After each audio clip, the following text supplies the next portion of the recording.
Today we have Shred the Adventurer.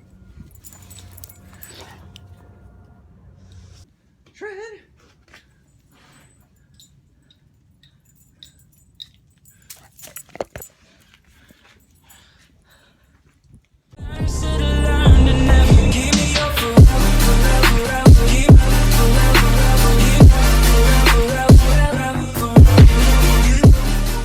Yo, what up, Thomas? I've been meaning to make a new video, and I just wanted to see how it was going. So let's go take a look around.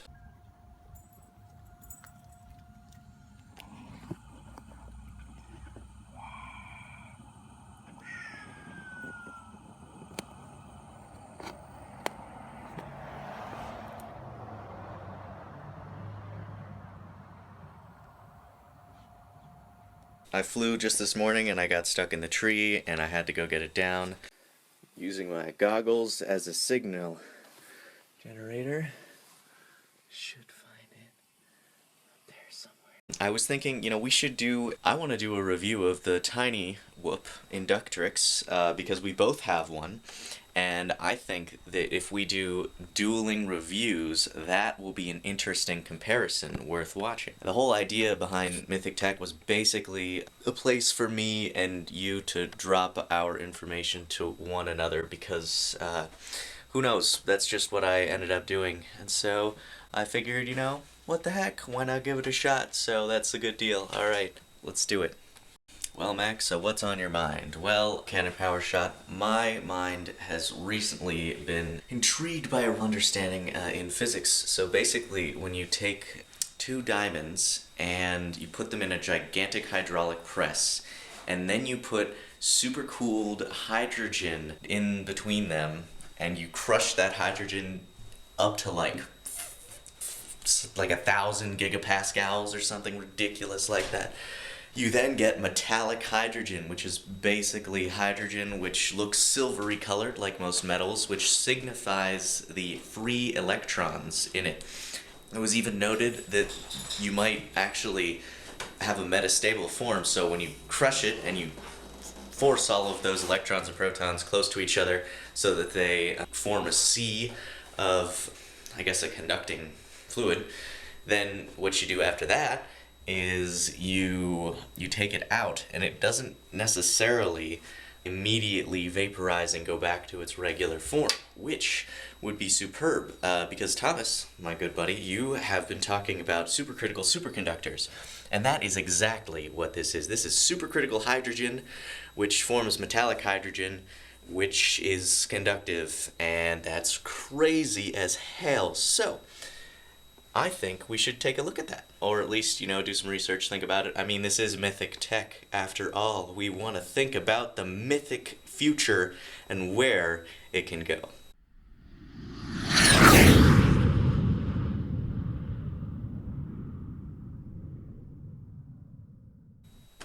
So, we're also going to come back here into what was my lab, and now I gotta shut it down. It's gotta go, because I'm probably gonna go. If I'm not here, then this place can't be here either, because, nobody likes all these chemicals and crap laying around. Yeah, I kind of just shoved it all in the back over here, and, we'll see what happens. I think most of it is kind of trash at this point. I'm really sad. My Boom Bottle Rocket, one of my favorite ones, is sitting over here, and it's not really going to be able to get used. There's no children or entertained parties to just show it to. Everything is just much more fun with someone involved. And that's why we like to get you involved, is because we want to see where this is going to go, and without other perspectives, we're basically nothing. So, yeah. Cool fact, this quadcopter right here will be up for grabs in one form or another. I'll probably give it to you, Thomas, just because at least you could try and use it if you got into the quad thing.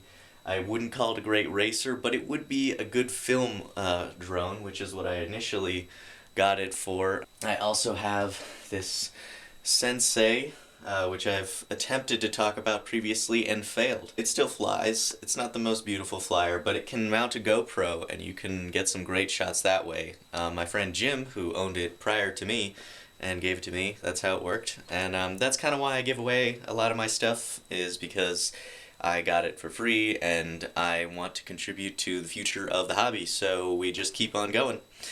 Anyway, yeah.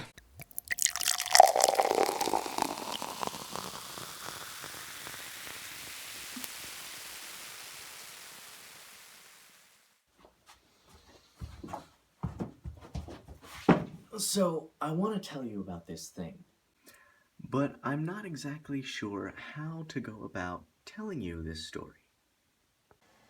It takes a lot of courage for me to get out here and post this and explain to you what comes to my mind.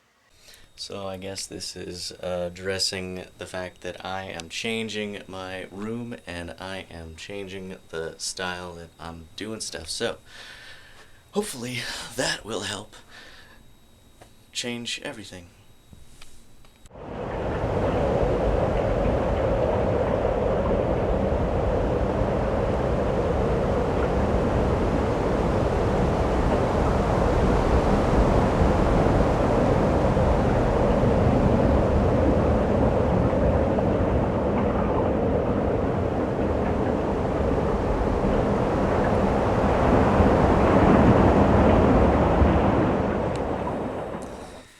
You know what I really enjoy more than I thought I would? I enjoy finding other people's gems and stuff after they put it away. So when I put my things away in the basement and take them from here and put them away, I'm going to try and keep them in some kind of working condition so that later, when other people stumble upon my things, or maybe I do, or hell, my kids, or who knows what, some cousins, they will be able to enjoy all of the same kind of stuff that I found when I was younger.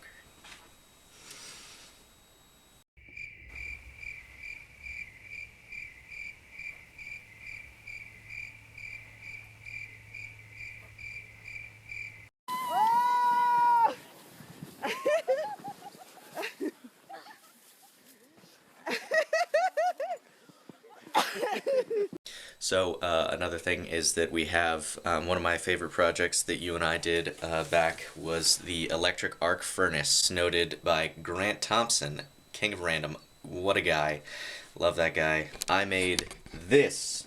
Not well designed enough, so it did not work. So I modified it and I added a bunch of coal or charcoal, and I added some inlets, and I added a fan.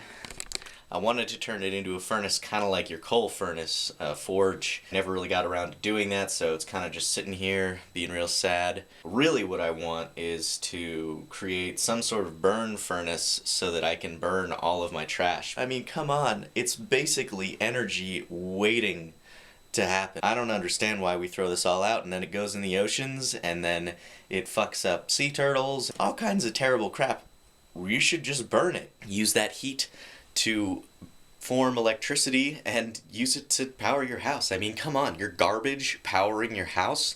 It's like the problem of nuclear waste. I mean, what kills me is that the United States outlawed the use of breeder reactor technology, which uses nuclear waste and it turns it into more usable energy, because let's face it, radiation is just fucking energy. You just stick it into a solar panel and bam, you got an electric potential, capture that potential in a battery, and then use it later, store it. Anyway, rant over.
because here we go.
Well, we might as well start recording into the night because here we go.